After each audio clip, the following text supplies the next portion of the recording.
So who's in the top 10 of WWE and TNA in 2006? At number 10, Gregory Helms. After ditching the Hurricane costume and jumping to SmackDown, Gregory Helms entered the Cruiserweight Open at the Royal Rumble to win the Cruiserweight title, and he has not dropped it since. To prove it wasn't a fluke, he successfully defended the title in another Cruiserweight Open with more competitors at No Way Out. He would have the successful title defenses against the likes of Super Crazy and Jimmy Wang Yang, while also having an intense feud with Matt Hardy. At number 9, Kip James. The James gang spent the early part of the year feuding with LAX. Still some bad blood from the 3LK breakup, Konnan made it personal by attacking BG James's father, Bullet Bob Armstrong. This led to a series of matches, including a 6-man tag and an arm wrestling contest between Bullet Bob and K-Dog, that the James gang always came out the winner. Next, they would feud with Team 3D. It was a clash between two legendary teams from the 90s, early 2000s. The gang would win the first one, lose the Bingo Hall Brawl, but pick up the final win, which was a 6-man tag match teaming with Abyss, beating all 3 members of Team 3D. By the end of the year, the James gang had changed their name to Voodoo Kin Mafia and declared war on the WWE. This is Kip James' 3rd appearance in the top 10. His last was back in 1999. At number 8, BG James. See number 9. This was James' 4th appearance in the top 10. His last appearance was back in 2002. At number 7, Abyss. The Monster Abyss began the year helping Jarrett stay on top. They would team along with America's Most Wanted to beat Rhino, The Truth, and Team 3D in an 8-man war. From there, he would continue his feud with Team 3D, namely Brother Runt, who was trying to make a name for himself by taking on the big man. Abyss would win most of these encounters, which included teaming with the James gang to beat the Team 3D, a singles win, and a triple threat win over Runt and Raven. Then at Genesis, Abyss would beat Sting for the world title. The following month, he would successfully defend it against Sting and Christian Cage in a triple threat. This is Abyss's 2nd appearance in the top 10, with his last in 2004. At number 6, Christopher Daniels. For the better part of the year, the Fallen Angel was holding a championship of some kind. It started when he defeated AJ Styles and Samoa Joe in Ultimate X to win the X Division title.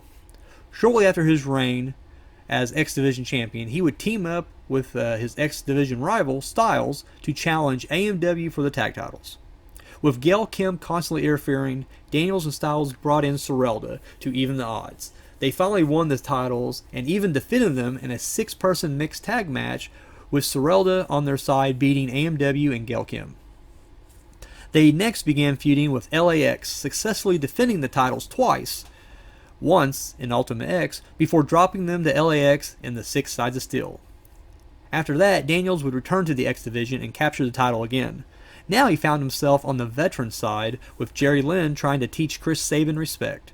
He would end up beating Sabin twice at back-to-back pay-per-views. This is Christopher Daniels' 2nd appearance in the top 10. He's down 4 spots from last year. At number 5, AJ Styles. AJ racked up quite a few impressive victories this year. First, he defeated New Japan's Hiroshi Tanahashi in a cross-interpromotional match. Then at Lockdown, as part of Sting's Warriors, he won against Jeff Jarrett's Army in Lethal Lockdown. After that, he had a successful run as one half of the tag champions. See number 6. Then he concluded the year by beating Rhino. This is AJ Styles' 5th year in a row in the top 10. He breaks the record for most consecutive top 10 appearances that he shared with Sting. Last year, Styles was ranked number 5 as well.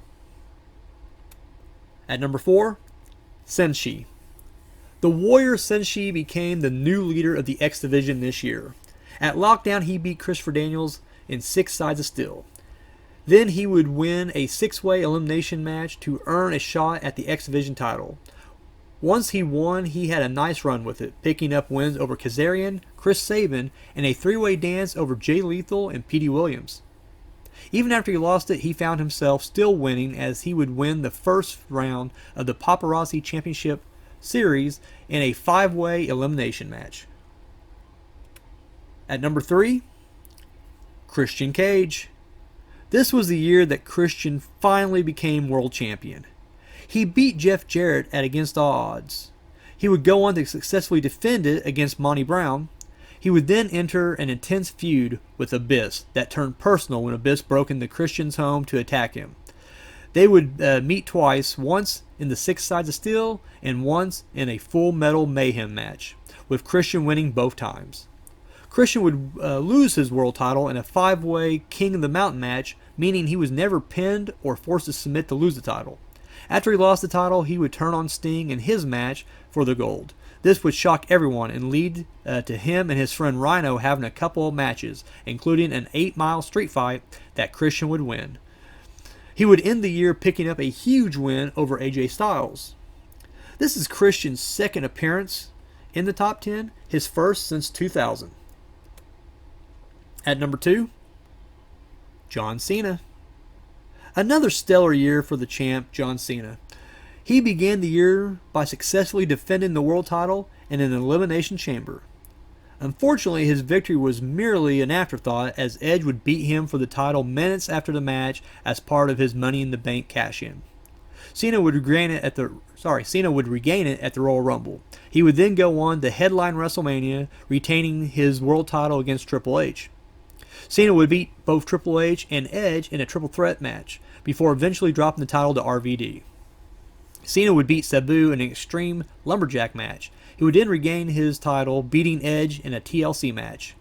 Then he and Bobby Lashley were the sole survivors from his team at Survivor Series when they beat Big Show's team. This is Cena's third year in a row in the top 10. He's up 1 spot from last year. And at number 1, Samoa Joe.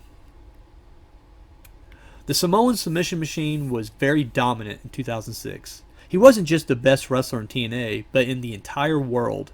He began the year as X Division champion, successfully defending the title against Christopher Daniels and AJ Styles in a 3-way dance, and Sabu in the 6 Sides of Steel. He would eventually lose the belt in a triple threat, but was never pinned or forced to submit himself. Samoa Joe would leave the X Division behind and focus on the main event scene when Sting would choose him to be his partner to beat Jeff Jarrett and Scott Steiner. He would then pick up wins over Steiner, Monty Brown, and Rhino in a 3-way Falls Count Anywhere match, Jarrett in a Fans Revenge Lumberjack match, and then Abyss, Brother Runt, and Raven in a Monster Balls match.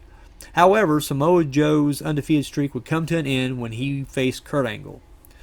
The following month, Joe would get his win back by making Kurt Angle tap out. This is Samoa Joe's second appearance in a row in the top 10. He was number 10 last year, and he has made the climb to number 1 this year.